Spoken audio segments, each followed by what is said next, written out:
Good morning, everyone. I'd like to call to order the Whatcom County Incarceration Prevention and Reduction Task Force Steering Committee meeting for Thursday, January 6th, 2022.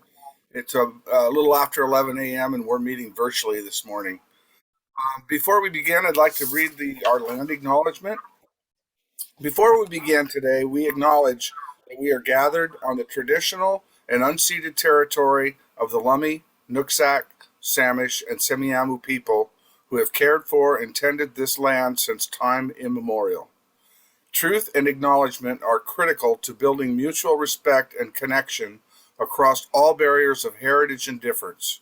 We begin this effort to acknowledge what has been buried by honoring the truth. We pay respect to their elders, past and present. Please take a moment to consider the many legacies of violence, displacement, migration, and settlement that bring us together here today. And please join us in uncovering such truths in any and all public events. Again, thanks, everybody. Hope everybody had a great holiday time and Happy New Year to you all. We're here today to discuss a couple of items, the communications plan and our justice project needs assessment plan. So, Jill, I think I'll turn it over to you for the communication piece. Hi, thank you, Barry. Hello, everyone. I'm going to screen share some notes that I've got about the communications consultant. If you want to just give me 1 second here. Can you see my screen? Yes. Yeah. Okay. So a couple of things that I wanted to go over with you guys. I'm preparing the RFP that's going to be sent out hopefully soon, and a little bit of information to you and some feedback from you. One of the first things that I did in rewriting the scope of work to include the justice project work was to if you see down here in the bullet points, the one that I have struck, coordinate and conduct a campaign for each initiative. In trying to make room for the justice project work in our within our budget, our $50,000 budget, I was thinking that if our contractor puts together the materials and basically a plan for the campaign, that maybe we can carry it out. Is this something you want to take out of the scope of work, or would you rather leave this in? So it's kind of, even as it sits right now, it's kind of open-ended because there could be a number of initiatives. It's not well defined anyway, right? As far as having sideboards on it. So I don't know. I'd defer to other folks as well, but I don't know that we need to have it in there. Mike? Thanks, Barry. I guess I understand Nick Jill's question to be, who would actually carry it out. So if somebody devises a campaign, we still need a body to do it. And I guess since I can't really necessarily be the task force, right? And I know the county has a communications staff person, Jed Holmes, if I'm not mistaken. Does that mean that this then falls to county staff to carry out and coordinate it if we strike this? And Jill, is that what you were getting at? Because I have a concern about that, because I would hate to have us have a great product and then no one to carry it out. So that would be my concern with striking.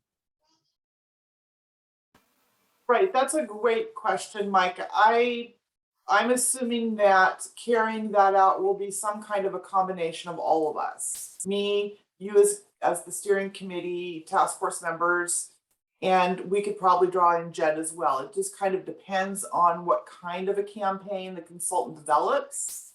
That would be a good question. Once we have someone on board, that would be a good question for the consultant and a good note for him or her. Is to make sure they identify who would carry out what. Dan? I share Mike's concerns. We have to have somebody assigned to carry out the campaign work, and I just don't think that the task force or the steering committee is the body to necessarily do that. I think it would be more helpful to have somebody talking about the work that we do versus us talking about the work that we do.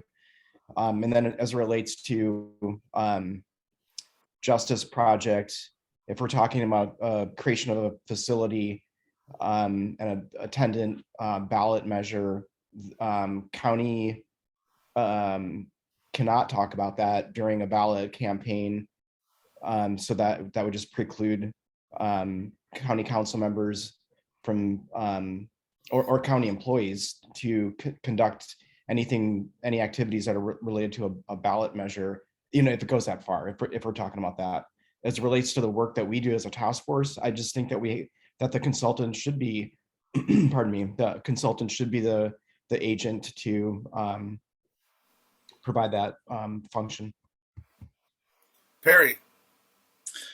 Yeah, just to add to that, and I certainly don't want to speak for the director, but I'm just aware from a number of the activities that are going on at this point that the staff in the health department, anyway, that are doing a lot of the communication stuff and pretty involved in that are pretty taxed at this point, and so that may not necessarily speak to when this is rolled out and so forth. I just wanted to add that particular piece to the fact of their capacity and ability. Thank you, everyone. So I'm hearing leave this item in for now.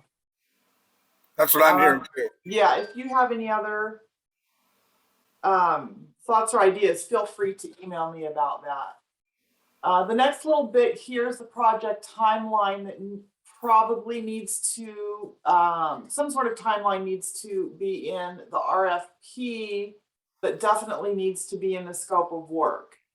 I just spitballed this, but you're seeing on the screen right now. Please give me feedback on this if this is what your expectations are.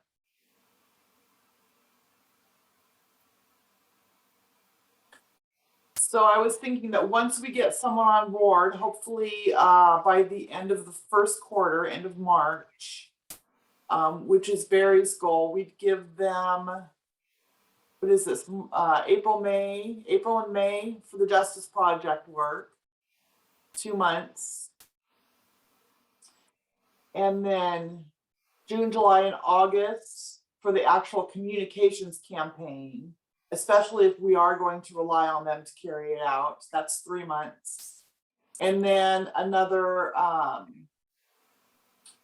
2 months then for them to develop a framework that we could have in place for future campaigns going forward.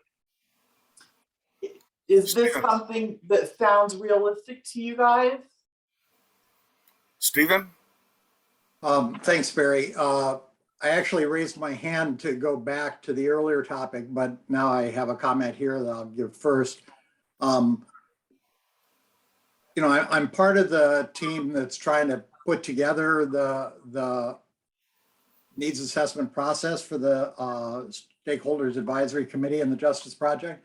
I have no idea what the deliverables are for phase one. And whatever they are, we'll only have had 2 meetings by this point, maybe 3. So I don't know what we'd be accomplishing or how we would possibly accomplish that phase one that you have there, Jill. If I could go back up to the earlier comment, my understanding of your goal of thinking about cutting that bullet out, Jill, was working with the $50,000 that's in the budget. And my understanding of that was that was a made up figure, that was a placeholder. And so I don't know that we necessarily, Barry, tell me if I'm wrong, but I don't know if we necessarily need to be working with that as some sort of tight limitation on our fiscal abilities. No, you're absolutely right, Stephen. That number was put into the budget before any of this discussion came up. So we were just placeholder is the right word. We were just wanting to have a line item in the budget. So it is something I believe we'll be able to adjust. Dan? I have a number of questions here. So first of all, is the communications consultant exclusive to and pursuant only to the task force and the Justice Project? That's my first question. Yes. Yes. Okay. All right, because the city, I believe the city is hiring a communications consultant in conjunction with the county, and it's unclear to me what the role of that person is. So I just want to have some clarity around that. And then I need a better definition on the Justice Project. Exactly what is that the jail facility work group, or the stakeholders group? What is that? That's the next item up on our agenda. We'll be going over that in more detail, but yes, Okay. it is. It's the stakeholder advisory committee work and the work that goes into that process. Okay, then if I can just quickly follow up, I just don't think that timeline is going to be enough to provide deliverables by June of this year. If that group is just now starting to get its work done, I think Stephen brought that up, and then I believe I was assigned to some other committee that's an advisory group to that group, and so I really need definitions here, because there's just a lot of moving parts here, and I want to make sure that we get this right. Communications is we all know this, it's utmost important. So I just want to make sure we're getting our timelines and our structure right. Kathy Holka. I'm going to jump in here for a second. Jackie, can you help Kathy get online? I'm not sure if this is Kathy who I've renamed or not. If you can connect with her via text and get her speaking ability, that would be great. And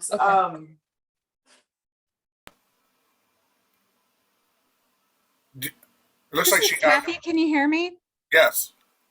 Yeah, I'm here sitting in on the meeting, and I'm happy to answer any questions if I can. If you have them, just let me know. Okay. Arlene. I guess I'm a little confused. I was under the impression that the budgeting was for the task force, and now well, I guess this isn't the first discussion of it, but now the money is going to go for the, what do you call it? Justice Project as well. Is that correct? Correct. Okay, so that actually cuts the budget, right? Well, yeah, again, the budget was not defined by anything other than let's put some money in and have a placeholder. So it's Right. not, I don't believe it's anything that we're really that limited to. And if Tyler Schroeder wants to weigh in on that at all, that would be great. Well, the thing is that the task force has its own goals regarding informing the public about the accomplishments of the task force and whatever other concerns and issues we want the public to be involved in and to know about. And if they get tied together, if these two projects get tied together, then it will, it seems to me, slow up what we're doing. Jack? Just have a brief comment. I don't want to take away from Tyler or others, but Arlene sparked something in me. My perception on this, having sat in some of the discussions about the SAC or the Justice Project, is this is potentially just a classic example of synergy, that the Incarceration Prevention Reduction Task Force, particularly when acting as the Law and Justice Council, has some overlap where doing this makes perfect sense. And so you could be correct, Arlene, but my perspective is it doesn't take away so much from us as it highlights some of the work we'll be doing and allows this communication to get out. I think it's going to be a real important part of the work we do. Now, I could be mistaken. I can see where you're coming from, but I never took it that way. I took it as, oh, okay, there's going to be all this overlap. This is a huge thing we're doing, and this makes sense to fold this in. And because I think it's going to be a lot of what we're doing going forward. So thanks. Well, it's certainly true that all of these projects are entwined. They are tied together in a great giant web. But the work that we've been doing have already accomplished and is not known to the community. It's already, that's done. A lot of it has been done already. It needs to get out. I guess that's my concern is I don't want to slow that up. So Tyler Schroeder, did you want to speak at all about that, the budget issue? I would just support where you indicated, Councilmember Buchanan, that it's very likely if additional dollars are needed once the responses come back, that the executive would engage the council to get additional dollars for the total scope. Raylene? Thank you. Arlene, I respect what you have to say. I think that Jack has a solid point that everything is intertwined and it makes sense to put them together. I believe that if we are looking at establishing a new facility, the Justice Project, that we are going to have to build on what we've done in the past, what we're moving forward, and what the issues are.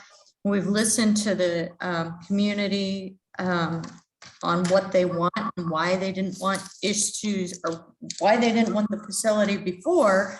And I think it's important to let them know that they were heard, what our committee has done in the past, what we're doing moving forward, and what we can encompass in a new justice project to make sure that everybody's heard, and that if we work together, I think the communications strategic plan will be beneficial to all of us. But if we separate it, I don't think it will work as well. Jill?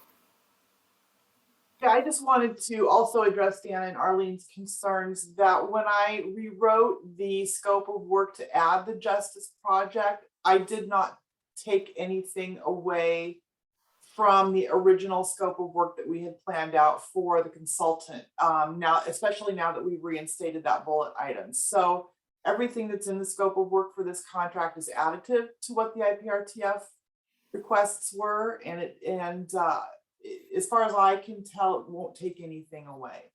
So getting back to the project timeline, then the question is, does this timeline look reasonable to you guys or not? And if not, how should I adjust it? That's a great question, Jill, because when you asked this question of me just the other day about the timeline, I was kind of lost for an answer because of a lot of the things everybody else has said today. But Stephen? Thank you, Barry. I was going to add to the string of conversation around Arlene's concern. So if we want to move back to the timeline itself, I'll pass on this. No, go ahead, Stephen. Well, I was just going to say, I think this will become clearer when we talk about the next section of the agenda, but it's a mistake to think of the Justice Project as dealing with a new jail. What it's dealing with is a whole continuum of services of which the jail is a part. So it's true that over the years, the task force has accomplished a lot, and we want to communicate that. But one of the things we've accomplished is to bump into quite a few walls beyond which we see a need to go, but we haven't been able to do that. So I think the Justice Project is articulating also what we need to do and a way to fund some of that as well along that continuum of criminal legal system and diversion. So I agree with Jack and Raylene and others who see these as pretty closely intertwined. And I don't think it takes away from touting the work that the task force has done, along with touting the work that the task force has identified still needs to be done. I would question whether the June 1st deadline for phase one is at all feasible.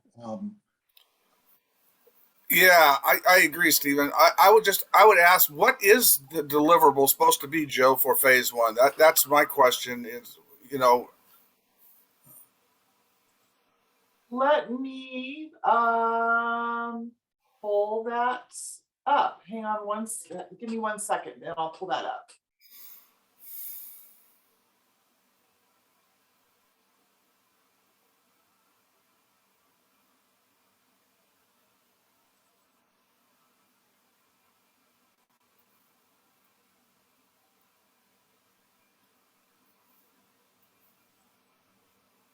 Now it's gonna take me a little bit longer than 1 second. While you're doing that, I'll call on Yeah. Mike. Yeah, thanks, Barry. I think we're trying to get at some things that we don't know yet, and I'm wondering, Jill, from the standpoint of creating an RFP, do all of those deadlines have to be included in an RFP to have it be worth its salt, or can some of these things be referenced to more generally, and then working out a timeline with a contractor in a process? Because there's a lot of unknowns when it comes to dates, because we haven't even started some of this work. And as Stephen has mentioned, they want to have about 3 meetings. So I'm not sure that we'll get to a useful spot today regarding dates and what's really feasible. So I guess I'm pretty naive around creating RFPs or RFQs, I'm sorry. But I just wondered if it is possible to create an RFQ that will meet the standards of the county, that maybe does not have all of that specifically delineated, but more can be figured out with the contractor. Well, this is specifically why I invited Tyler to join us today. This is my first time going through this process. In my mind, and I could be entirely wrong, but in my mind, the more specific we are in the RFP, the better responses we're going to get from potential consultants, right? They're going to have more information around which to build their proposals. But that's my instinct, and that could be completely wrong. I lean on Tyler's experience, and I also lean on Perry a little bit, because the health department is a really robust public outreach program. So I lean on Perry a little bit on maybe providing some guidance on the timeline as well. So it looks like to me, just looking at the bottom of your screen there, that the overall plan was basically the deliverable for phase 1, right, Joe? Can't hear you. Sorry, the deliverable for phase 1. Can you see my screen here? Yeah, I it's can small. zoom in a little bit.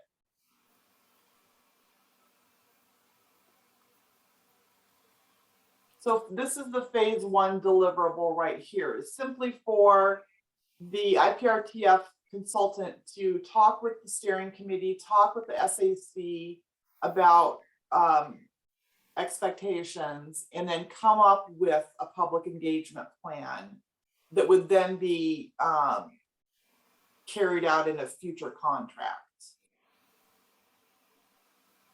And Kathy, feel free to step in and let me know if this is not what you and Marty are thinking.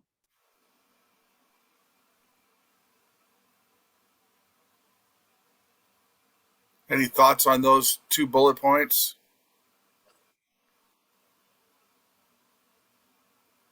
Well, this is more general and more of a plan to plan kind of thing. So now I'm thinking maybe that is doable by July 1st.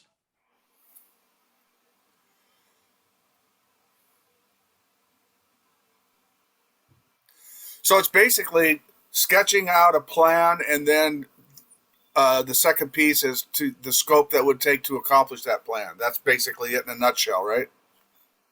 Yeah. Raylene? I don't know if this timeline is set in stone where we couldn't say, let's reevaluate the timeline in March and see where we're at. I'm sure that a timeline would probably be refined once we choose a primary contractor and enter into the negotiation and contracting process. Tyler, can you give us a little guidance on that? Yeah, sure. So Tyler here. I mean, I think both Jill and Mike are correct as it relates to RFPs and general timelines that you lay out there. The more specific you can be, the better. It gives a better sense of when deliverables are going to be coming in. I've seen it by specific dates in the past. I've also seen it by quarters in the past. So, you know, And that was the phase my one would be approach, by yeah. the second quarter or the third quarter. And that gives enough information for the contractor to develop the response back and give some flexibility for staff to be able to understand where it's at. So that might be something we consider. Dan? That second bullet point, it said something about a future contractor. Are we talking about two separate entities, hiring two separate entities, or is this kind of like, you know, in the building business, what they call design build, where it's like just one contractor does, you know, both the kind of the design work and then the deliverables? I believe it would be a second contract to carry out the work, but it could be the same contractor or a different contractor. Yeah, So- that was kind of my thought. So it would be maybe a different or an extension of a contract, but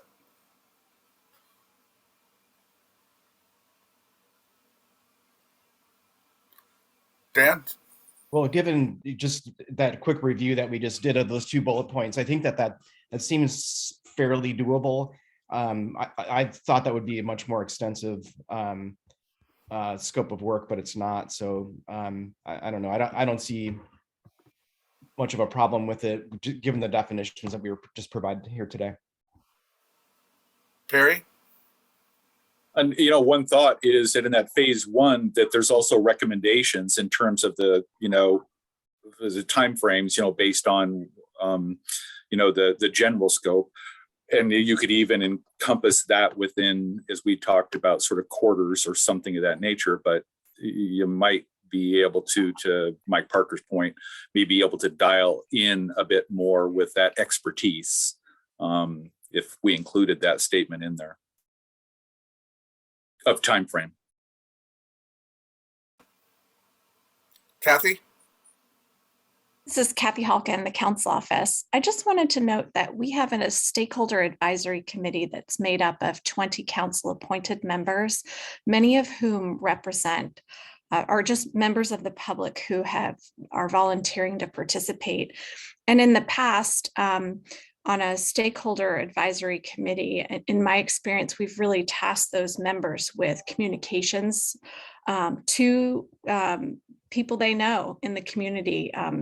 And considering the timeline of a communications plan being provided in July, that will be after the first 3 of 5 SAC meetings. And then subsequent to that, you would have a contract to actually create the communications. And so I just want to highlight that then you have very few SAC meetings left for the second part of the year to really engage the SAC to do that communications work if you were to deputize them to do some homework and get the message out into the community, or plug a survey, for example, promote it on Facebook, that sort of thing. So just utilizing the SAC, it might be advantageous to have a communications plan as early as possible, and then get somebody started creating those materials in a separate contract if that's how you structure it. Just a few of my thoughts. Mike? Just very briefly, and this goes back a little bit to Arlene's point, that when the task force made this request, and Barry, when you took it to the council to get the 50,000 approved, as Arlene made a really good point, it's about things that the task force has been doing over time, and that information is done and it's ready to be dove into and spun into great communications. So I'm just wondering if it's possible, really, that this, since we're talking about maybe one contractor working on really 2 distinct separate projects, if the information for the justice project isn't really available yet because it needs to be created, needs to be met, and that feedback needs to be created, could the consultant begin with the work of the task force and kind of more of a historical look back and create some content there? And then as that information becomes available from the task force, as Kathy Halka has just told us, more like mid-year, so maybe like third quarter, they could start turning out some documents around there. So it's more of a sequencing, not an either or, but doing both and starting on things that are already done. Stephen? Thanks, Barry. I want to follow up on Kathy's comment and first say that she's been much more directly involved with you, Barry, and with Holly O'Neill and Marty Solomon, the consultants for that. But my thought of the deliverable, the community engagement plan that Jill drew up, is getting at, well, let me hearken back to the 2 initiatives that failed and to your listening sessions, Barry, subsequently. Those were not people that anybody on the stakeholder advisory committee would pick to engage with. Those were grassroots people who hadn't been heard from in this kind of planning process. And that's who I hope a communications plan and a communications consultant would target. So I think that's a very different thing than the initial interest in having the stakeholder advisory committee members name 3 to 5 people they'd like to contact about that group's work. Secondly, the scope of that group's work to me is the needs assessment and then trying to take a huge amount of information, a fire hose of information, and funnel it down to some recommendations. I don't see a lot of unused capacity in that group over 5 meetings to actually do much of an active portion of any communications and community engagement work.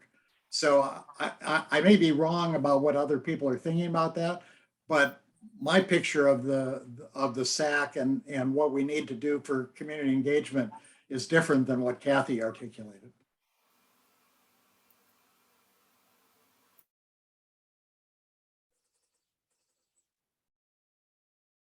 Kathy?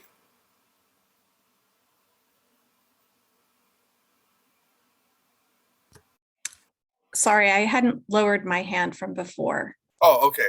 Dan? When is the proposed ballot measure to fund not just the facility, but what does Stephen characterize as sort of a spectrum of deliverables, for lack of a better term? It's a 2-year project, so 2023. Okay, so just for context, the city, prior to the re-upping of the Bellingham Home Fund, the city did an educational effort for I can't remember, 9 months or a year prior to when the ballot campaign started. So it's completely legal to do this. And I think that, I mean, trying to speak to Arlene's point earlier, that the work of the task force has been tremendous in terms of creating diversions, alternatives, reduction and prevention, basically, for jail use. And I think that work needs to be underlined by the consultant, by the communications person. So I just want to throw that out there. I agree with you, Dan. I think that the things that the task force has done to date that are diversion programs are very relevant to the justice program, though, as well. I think that the communications person could start working, like Mike said, start working on the task force side. But I really think you're covering both bases by looking at communicating what the task force has done and how that impacts the justice project. And I think it's so interrelated that what Mike said, I think, is right on the money. So what I'm hearing from you all about the timeline is to, instead of creating specific dates, go more with first quarter, second quarter, third quarter kind of a thing. And then once we select a contractor, it sounds like there needs to be a good conversation with that person in this committee about how to organize and the more specific timelines going forward for both the justice project and the task force. Does that sound correct? Yeah. Yeah. Okay, great. So I'm going to move. Go ahead. Oh, go ahead, Jill. Finish your thought. I was just gonna move on to my next item here on my notes. Well, let's let Arlene go because she might have had Okay. some on what we're talking about. So Arlene? Yeah, I just wanted to add one point that I think is important. It's that the people who need to hear about what has already been done and what is possible are the people who use the system. And that's a harder group to communicate with and very much more specific. And frankly, I have no idea about actually how to do that. I hope somebody does. But the users of the system, the criminal justice system and the mental health services and all the social service system, they don't know. They don't know what they can use and what they can do. And as a counselor, I didn't know half of what was listed of services available. That's all. Okay, thanks. Go ahead, Jill. Thank you, Arlene. So the next item I wanted to put before your eyes are all of the documents that we're going to be asking bidders to submit when they submit their proposals. So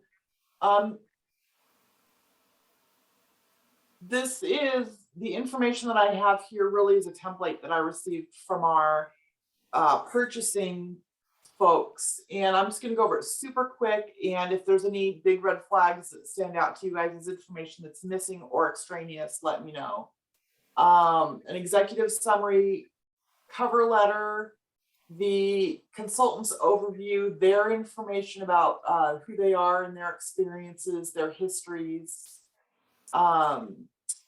Sub-item C here, their process for carrying out the contract, qualifications of their staff, their approach to complete the scope of work, detailed schedule, cost estimates, and client references. So if there's anything else that you think we need to review when we review the team, or excuse me, review the bidders, let me know. Raylene?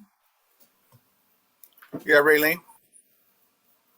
Thank you. I would like to see a sample of their work. It doesn't have to be a big sample, but something that they've done in the past with their team. Sometimes that gives you an idea of if they're going to be a good fit for what we need. Dan?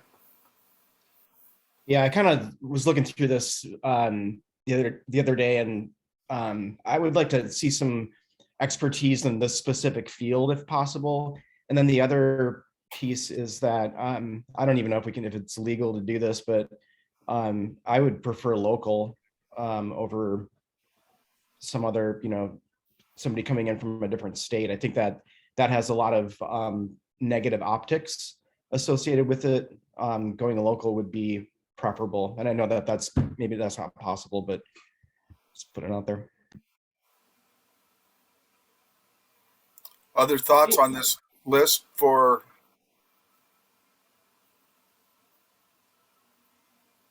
Okay, and then the last thing that I have are the evaluation and selection criteria that will be considered once all of the bids come in.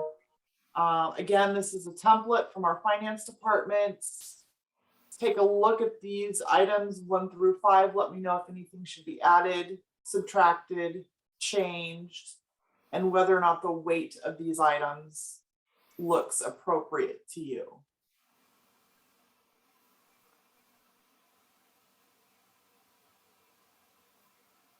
Jill, my apologies. My eyes are old. Can you make that any bigger? Yeah, I was going to ask the same.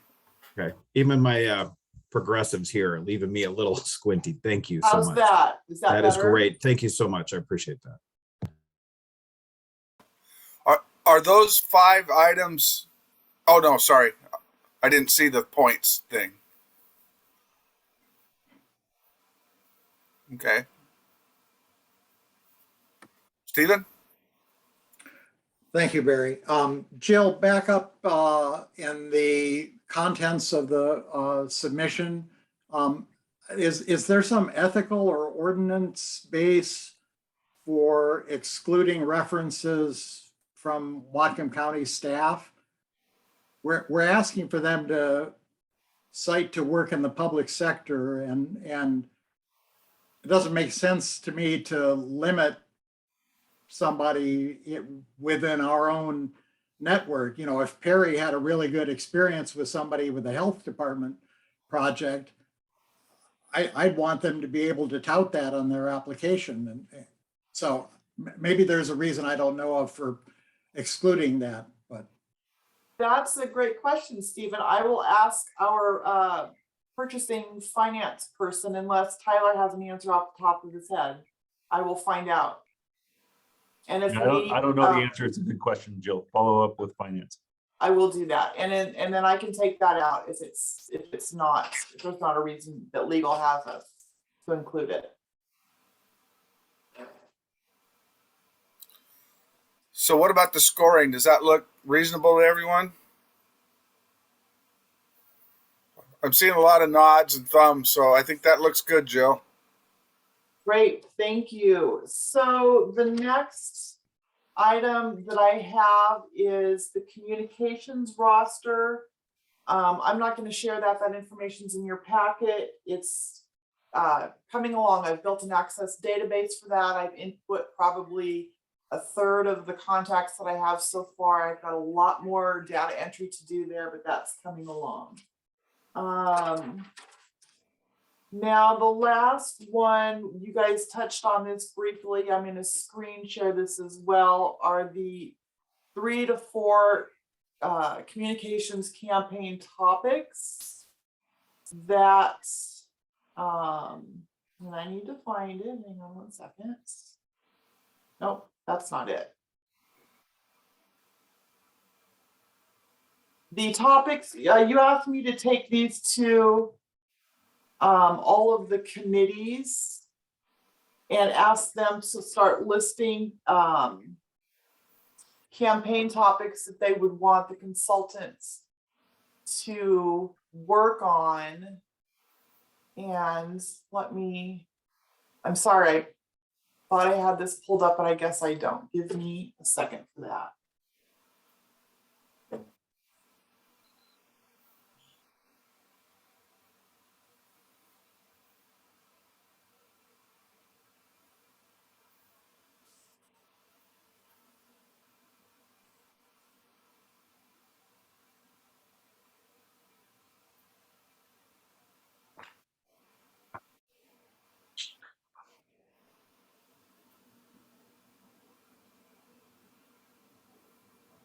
Okay. Can you see my screen share here entitled Communications Campaign Initiatives? Yes. Yeah, okay. Dan, did you have a question before we get started? Yeah, I was back to the scoring. Okay. I have a question on the scoring. What does ability to meet counties' needs mean? Wouldn't that just be inherent to, like, they can either do it or they can't do it? That's a good question.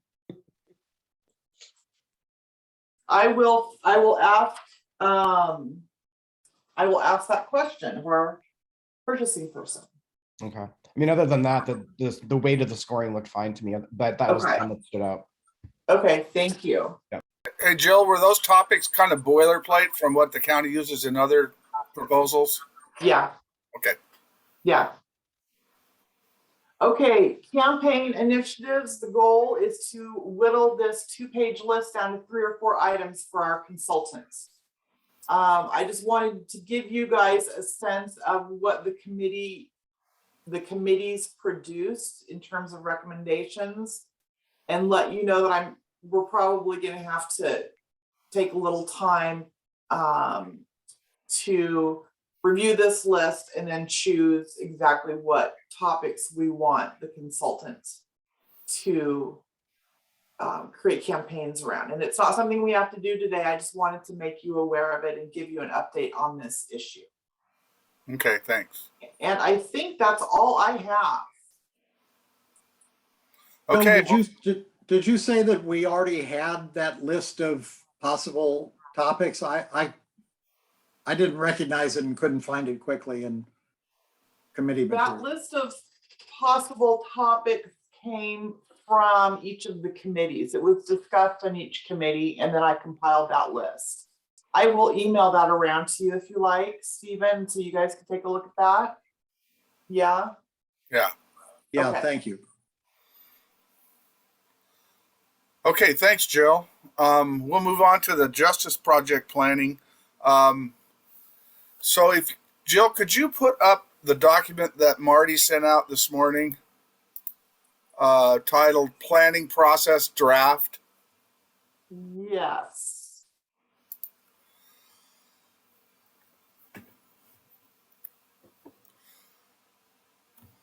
So just to kind of start our conversation this morning, this is kind of I think I might have mentioned this before to this group, that this is kind of the work in progress, kind of how we document how we're doing this planning process.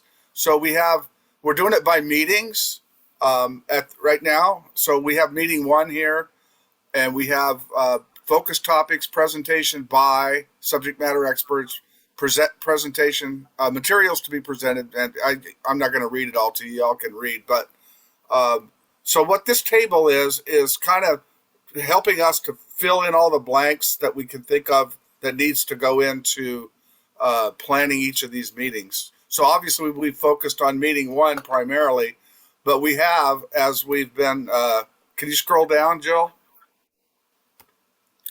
We do have meeting topics identified. The first one is basically a kind of an orientation and a Project 101 meeting. The next meeting 2, will be on criminal justice data, inventory and gaps. Meeting 3 will be on the behavioral health services. That'll be our inventory and gap analysis of services to the community in behavioral health and substance abuse.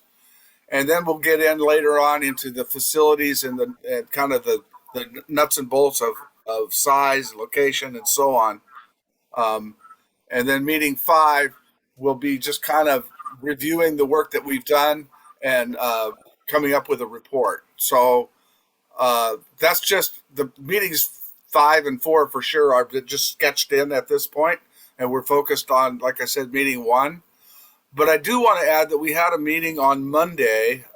Stephen, Jack, myself, and our Crossroads consulting partners with Dr. Alexis Harris from the University of Washington. And I just wanted to go over a few highlights from that meeting, and I'll need a little help because I was distracted. I had burst water pipes that day, and I was waiting for a plumber, and then there was going to be a week, and then they showed up, and so I had to leave early. But I felt it was a very, very positive conversation we had with Dr. Harris. We got a lot of enthusiasm and out of her, and she's just so great to work with. And Stephen and Jack, could you maybe fill in some of the blanks that I unfortunately have because of my distractions? So, Jack? Barry, you were there most of it, and busted pipes took precedence. But Yeah. For the rest of the group, and I need to apologize that I've got a noon thing I have to leave in about 10 minutes. But Dr. Harris was really now, I would say, has a grasp of what we were trying to do. I think at the beginning, she had some questions and some desire to make sure she understood to ensure her commitment to working with us. I would say those questions were favorably answered, and she's excited about helping us navigate a path that she didn't like the use of the word humane. What did she want us to use instead, Stephen? But to navigate a path that has a justice center or premise that takes into account more than simply incarcerating people and considers the upstream reasons people are incarcerated, as well as possible future alternatives to incarceration that exist. And she brought in ideas of people that can help us gather data, colleagues at Western, as well as some people she was going to speak to at the University of Washington. I mean, all in all, I left with the impression that she was favorably impressed with what we were trying to do, and that she felt validated that it was consistent with the type of project she's willing and able to work on. Yeah, that was my reckoning of it too, Jack. I know she did have a number of questions and kind of kept interjecting that throughout the meeting, and I thought it seemed to me that the answers that we were giving her, that she was very much in agreement with our philosophy. So Yeah, and I think in part, to be really clear, she wanted to ensure that the philosophy that we're approaching was consistent with the philosophy and the approaches that she is comfortable working with, and attaching her expertise in the University of Washington too. And I would say I left with the impression that she was comfortable with all that. And prior to that, I think she needed some questions answered. Stephen, anything to add? No, I think you two did a good job summarizing it. My take was and I think she said this straight out, she didn't want to be in a position of advocating for definitely a jail of a definite size, but what she wanted to do was to provide good information and good analysis that we could then use in reaching locally based conclusions. I do think she bought into the plan. I think she was impressed with the thinking that has gone on so far. I appreciated that she actually was sort of a doorway into a whole world of criminal legal data analysis with Western colleagues and others, or graduate students she mentioned. So it really was a lot of what we have been eyeing for Index 2.0 in a way. Yeah, I found that same thing, Stephen, is that there was a door open that was a little bit unexpected, but very, very pleasant surprise. So anyway, that was kind of the meeting with Dr. Harris on Monday. Jill, could you put up the draft agenda for meeting 1? Yeah. Should be on that same email.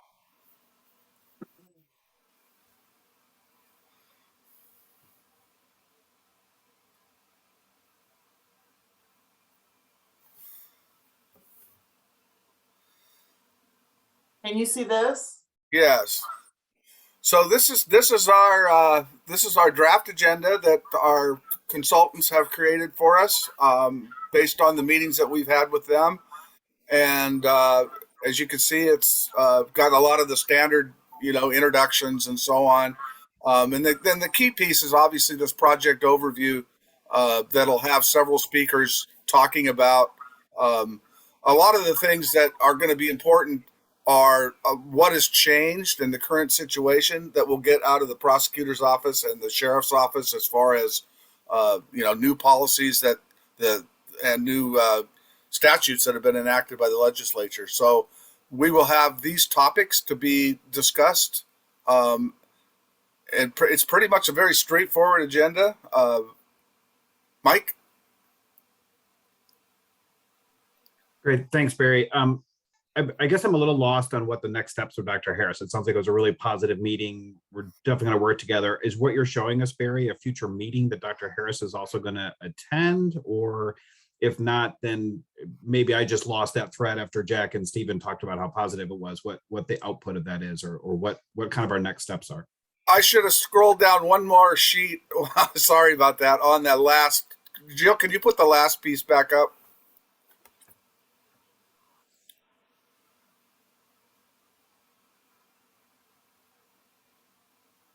And go to the next page.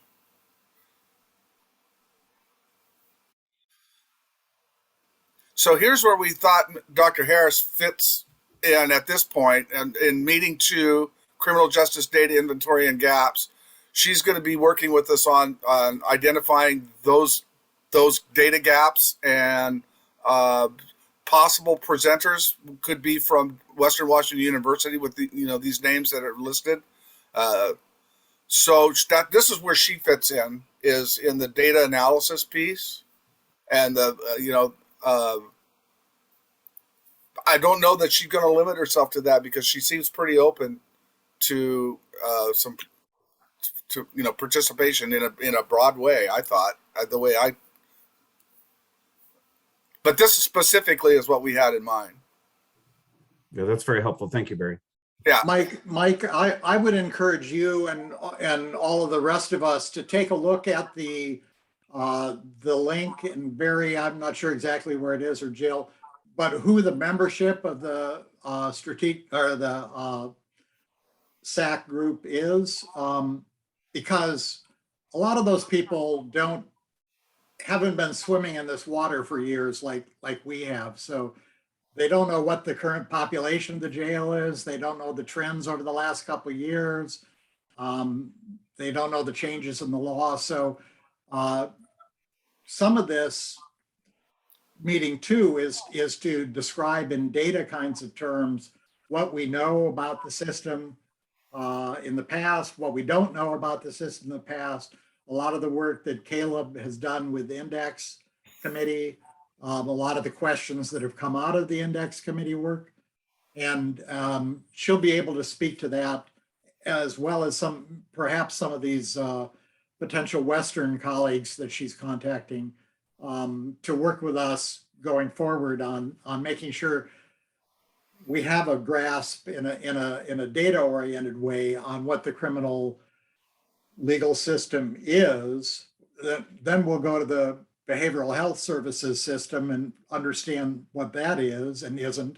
And then we'll be able to put together those two pieces in meetings 4 and 5. That's my sense of the flow of that. Yeah, I think that's a great high-level analysis. That's perfect, Stephen. Raylene? Is there a cost associated with her assistance or any of the other individuals? No, in fact, she used the word, correct me if I'm wrong, Stephen and Jack, but I heard her use the word, I could be your free consultant. And I think she said pro bono too. I think she got a quote. So no cost, it sounds like. Anyway, okay, could you put back up meeting 1?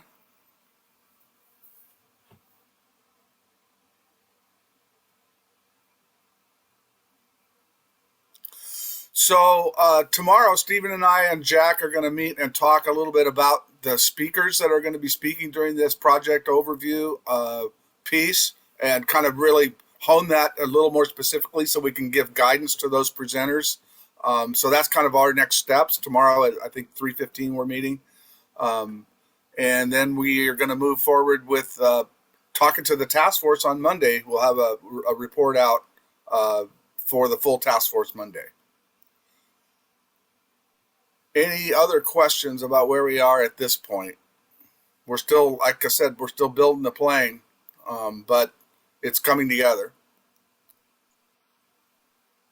Still here, Caleb, I'm wondering if you and I can connect sometime fairly soon and talk about how we're going to schedule all of this in the next Index Committee meeting, which is February 2nd.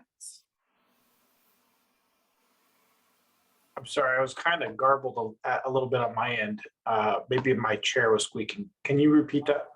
Sure. I was just asking to connect with you fairly soon and about how we're going to schedule all of this on the next Index Committee meeting, which is February 2nd. So maybe Stephen and Barry, if you guys can and want to attend that meeting, that would be great. Sure. Raylene? Hi, Arlene and I are going to stick around after this meeting to discuss the next criminal justice. I'm wondering if Caleb could hang back because I have a question for him in reference to our next meeting. Thanks. All right. Anything else? Okay, we'll move to items for the next task force meeting, which is Monday. I assume we're set and ready to go, right, Jill? Yeah, the only thing that I have on the agenda for Monday is the Justice Project and committee updates. So if there's anything else that needs to be added, now's the time. And Barry, if you could give me some information on whether or not any of these items that I'm sharing today should be in the packet for the full task force, that would be helpful. Okay. Jill or Barry, we spent a lot of time talking about the RFP or RFQ for the communications consultant. Maybe we should be reporting out on where we stand with that as well. Okay. Yeah, good point. Jill, will the year-end report also go out into the packet? The task force year-end report, the one that was the task force approved it at its meeting in December, I believe. So they've already all seen it. Yeah. Okay. I remember that. I actually attended that one, but I wondered if we'd sent them the polished version because I think we amended it during that meeting, I can't which is my recall. fault. So. I might have copied all of the task force members when I sent it to council, but December Okay. was a really long time ago, Mike. So I hear you. Yeah. I'll check. Okay. There's also the question of the vacant seats. And Barry, I don't know what action you might have taken Tuesday night to delay appointments or to extend the application deadline for open seats on the task force. I can answer that. I have not heard any objections to delaying it. So the new deadline for applications will be the 18th at 10 a.m. Scheduled for council appointments on January 25th. And we have received quite a few more applications since I sent out that email. So I think we're doing well. If you'd like me to be specific about the applications we've received, I can do that. Dan? Yeah, I would. I've actually been working with Byron Mannering to get his replacement. Basically, there's an associate director at Bridget Collins named Jen Lockwood. Do we have an application from her? Okay, great. Thank you. The other thing You know, I'd like to emphasize, and maybe I just talked over Mike making the same point, is we should be paying a very close eye to diversity in the new appointments, since that's now a sort of a formal obligation on us under GARE. Mike? What Stephen said. I reached out specifically slightly with that lens, but also a different lens for youth provider to Northwest Youth Services to Jason McGill. Did you see an application from Jason? Okay. Yep, I have an application from him as well. I'm looking Okay. for my application list for the IPRTF and I'm not finding it for some reason. So I apologize. Maybe I haven't created that yet. I know that we have probably, let's see. So we have applications right now from Deborah Hawley and Heather have both reapplied. We have an application from Jason McGill, Jason Smith, Mikhail Jones. And I think that's it so far. So, and Jen as well. Yeah, hers just came in yesterday. So Does that cover all the vacancies or all vacancies applied for anyway? Okay. yes. Anything else on task force agenda? Any other business for the steering committee? If not, is there anyone in the public that would like to speak? We have 2 attendees today. It looks like Kathy and one of the council staff. So if either of you want to talk to the task force, please virtually raise your hand now. Yeah, no hands are raised. All right, everybody. We will see you Monday morning for our full task force meeting. We are adjourned and have a great weekend, everybody.